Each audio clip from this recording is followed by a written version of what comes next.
Today, in a special double post-checker flag video, we'll be discussing both road courses, Walkens Glen and the Indy road course.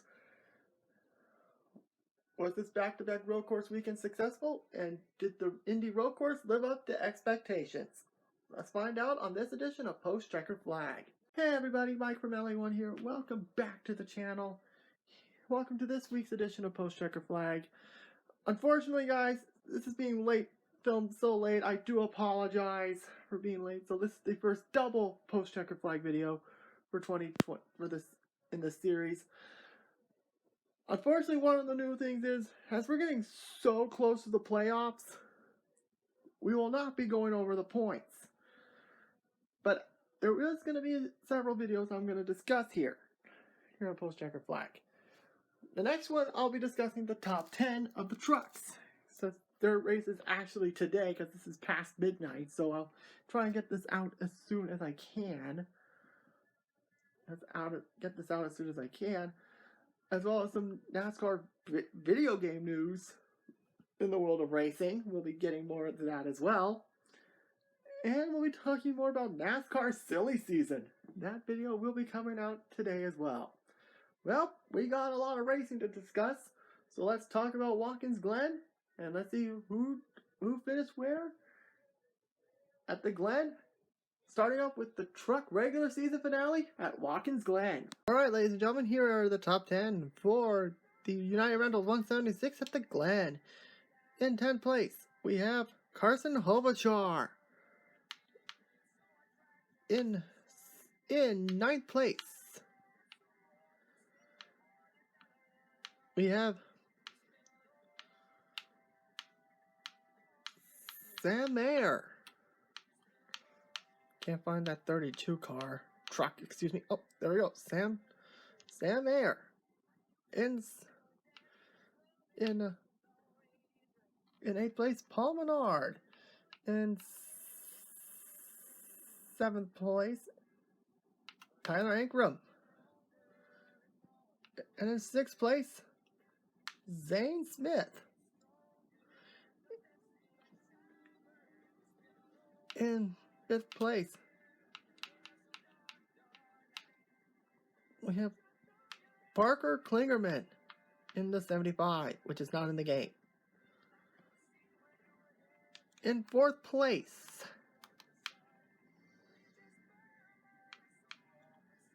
Todd Gilliland. And in 3rd place, Sheldon Creed starting to pick up some form here. In 2nd place, the truck regular season champion, to the surprise of nobody, John Hunter Nemechek. And in 1st place, picking up some momentum, Austin Hill. Let's see who else finished where. Oh, damn it. Finished where? Josh Berry was in the 25. Finished 11th. Kaz Gralla, 12th. Christian Eckes, 13th. Ben Rhodes, 15th. Corey Heim, 18th. Top 20 for Haley Deegan.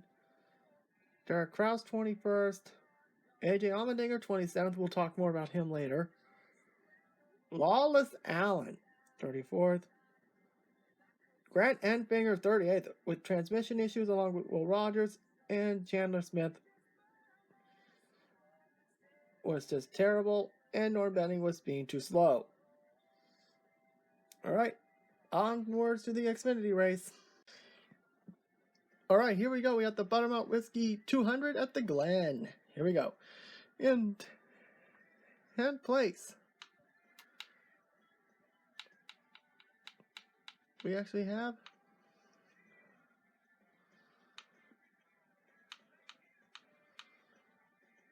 Sam Mayer.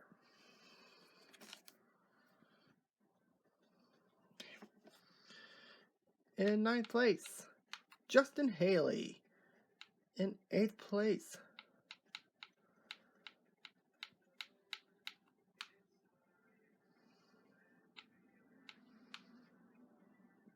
Jeff Burton. In 7th place, Noah Gragson. In 6th place, Brandon Jones. And in 5th place,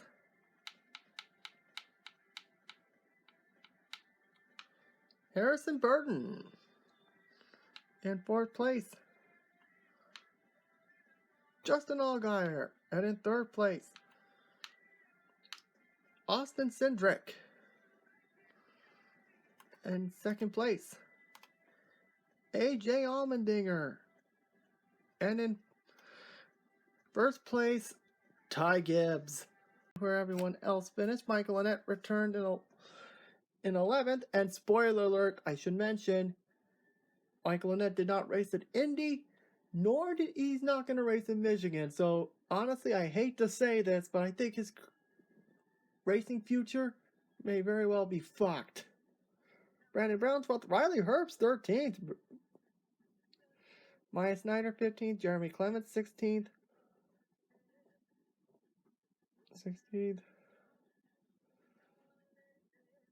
Eric Jones was in the 31. He got into an accident. Michael Munley, suspension. Kyle Weatherman, electrical issue. Austin Dillon was in the 23 chassis. Matt Mills, accident. Alex Lobb, rear gear. Kyle Tilley had a DVP issue. Alright, let's get to the cup race. Alright, ladies and gentlemen, here are the top 10 for the Go Bowling at the Glen. Alright, here we go. In 10th place, Tyler Reddick. In 9th place, and I'm surprised to say this, we'll talk more about him in a little bit, Chase Briscoe. Good job, man. In 8th place, Kevin Harvick, that is yet to still get his first win of the season. In 8th place, in 7th place, excuse me, Christopher Bell. In 6th place, the Charlotte Baron, William Byron. In 5th place, Denny Hamlin. And in 4th place, we got the rowdy one, Kyle Busch.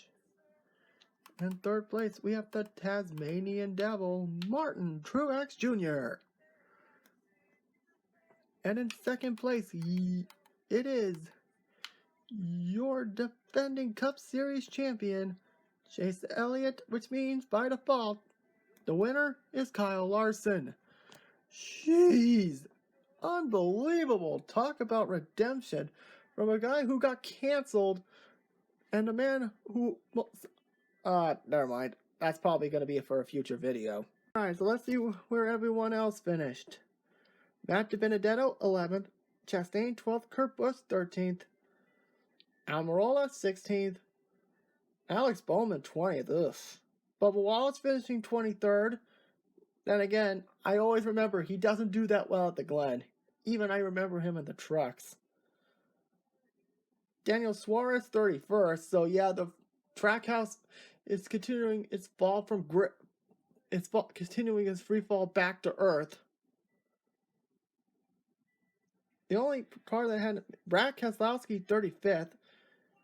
And of course, the big moment in this race was Christopher Bell getting spun out by Larson. The only car that had an issue was James Davison with an electrical issue, because of course it's a fucking rare car and it's the only one that has a fucked up issue. Alright, so I guess that's it. I'll see you guys when we talk about this week's race. This weekend's 2 races at Indianapolis, and boy, do I have a lot to say on that one. Alright, ladies and gentlemen, it's time to go into the Pennzoil 150 at the Brickyard. In 10th place, we have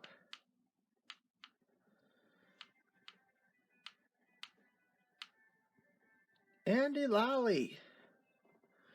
In 9th place, Harrison Burton.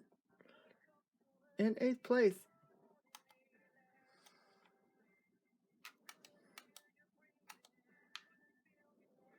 and in 8th place,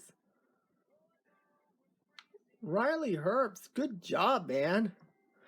In 7th place,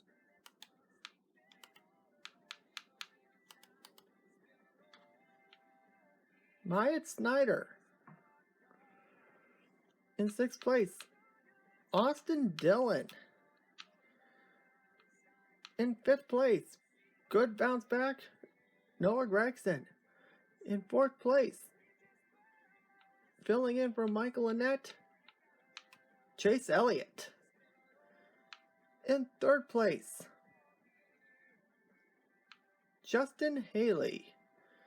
In 2nd place, oh, so close, for AJ Allmendinger. And in 1st place, is Austin Cindric. Let's see where everyone else finished. Justin Allgaier 11th, Hamrick 12th, Jeremy Clements 14th, Landon Castle is back 17th, James Davison is in the 5, 18th, Ty Gibbs 19th, yeesh. Spencer Pumley had an ignition issue, Sage Karam electrical issue, Sam Mayer accident, Will Rogers brakes, Austin Hill steering box, Chris Wright major accident, and he flew. His car flew. And to the point where on Twitter he literally posted his pilot's license. Yeah, and that curb, I'll talk more about that in a minute when we get to the Cup race. Brett Moffitt had an axle issue. Ryan Sieg suspension. Kevin Harvick power steering. Brandon Brown, Preston Pardo, Brandon Jones were involved in major accidents. Alright, now it's time to go to the Cup, shall we? Alright, here we go. It's time to go to the Verizon 200 at the Brickyard. In 10th place, Ryan Newman. I'm surprised I got to hear that. In 9th place, Austin Cindric. In 8th place, Justin Haley. In 7th place, Eric Jones. I'm surprised about that. In 6th place, Kurt Busch continued to go on a roll. In 5th place, Matt DiBenedetto. In 4th place, your defending champion, Chase Elliott. In 3rd place, Kyle Larson. In 2nd place, we have the master of Blaney right infringement, Ryan Blaney. And in 1st place, I cannot believe I'm saying this, for the 2nd time in his career, AJ Allmendinger wins a NASCAR Cup Series race, and his open wheel racing background, he won the Brickyard. I cannot believe that. Congratulations to him, and the first Cup Series win for Kaulig Racing. Here we go. Let's talk about the other finishers. Ricky Stenhouse 11th, Chris Buescher 12th, Bubba Wallace 13th, which I believe that's his best career finish on a road course. Correct me if I'm wrong. Now we have to talk about Bubba for a second, because his was probably one of the more questionable penalties of it. Remember that curb we saw earlier? But before we get to the Bubba Wallace thing, we need to talk about that stupid curb. Because that curb, we've seen cars flying like Chris Wright. Let's see, how many cars fly? We saw Corey LaJoy, his car flew. Martin Truex hit something, caused him to spin. And then just a few minutes later, one lap later, William Byron spins. And Joey Logano hit the wall hard. Logano finished 34th, Byron 33rd. Major accidents. And if that wasn't bad enough, Daniel Suarez was involved, continuing the fall back to earth for Trackhouse, which is a damn shame. Ryan Preece was also involved. Anthony Alfredo had a suspension, which caused this race to be red flagged. Yeah, I think what happened was Truex's car caused that curb literally to break. Now that's a first one on me. So and what wasn't bad enough, James Davidson's car had an oil issue, and because of that, they had to red flag the race just to get the oil off the track, while at the same time they had to fix the curb, so they decided to remove it, and as they got towed away, you could hear the crowd roar. And you think, oh, okay, it's been, okay, the curb's been removed, the oil's been cleared, it's gonna get better racing, right? Wrong! Because a few seconds later, Austin Dillon and Michael McDowell wrecked, with McDowell jumping off the curb, causing his car to go flying, causing him to spin. Bubba Wallace and Alex Bowman did a great job avoiding that wreck, especially Bubba Wallace, who locked up, but at the same time dodged a major bullet by wrecking. But for some reason, NASCAR gave him a penalty, sending him back to the grid at 25th, although from 25th to 13th was still pretty admirable. But then we gotta have to talk about that finish. Yeah, we gotta talk about good old Chase Briscoe. He was actually in the top 2, and we were thinking, oh, he's gonna pull an upset, which would probably piss off Richard Childress Racing, especially Tyler Reddick. Causing... He apparently he got bumped by Matt DiBenedetto, caused his car to go into the grass. He gave up a few spots, but NASCAR penalized him. Apparently there was an audio issue. Clearly he didn't know. Even we heard it from Jeff Glock saying where's turn 10, and within a few seconds later, Briscoe accidentally, yes, I said accidentally, dumped Denny Hamlin, which caused NASCAR to park him, which pretty much sent Chase Briscoe to 26th, which honestly Hamlin fans are probably thankful for that, because hadn't Briscoe won, there would have been the Hamlin fans would have been acting like, this doesn't count as an official win. Put an asterisk next to it. Chase Briscoe's first win is a Mickey Mouse. Like, are you fucking serious? Let a guy enjoy his first win, so he got parked, which opened the door for AJ to win. And I'm thankful most Hamlin fans are not pissed off at Allmendinger for winning. Had Blaney won, that would have been interesting, to say the least. So, yeah. Hopefully they choose choose a different course if they're going to stick with the road course, but only time will tell on this one. Alright guys, so that's practically it for this post-checker flag. Thank you guys for watching, and I'll see you guys after the next checker flag. Thanks for watching.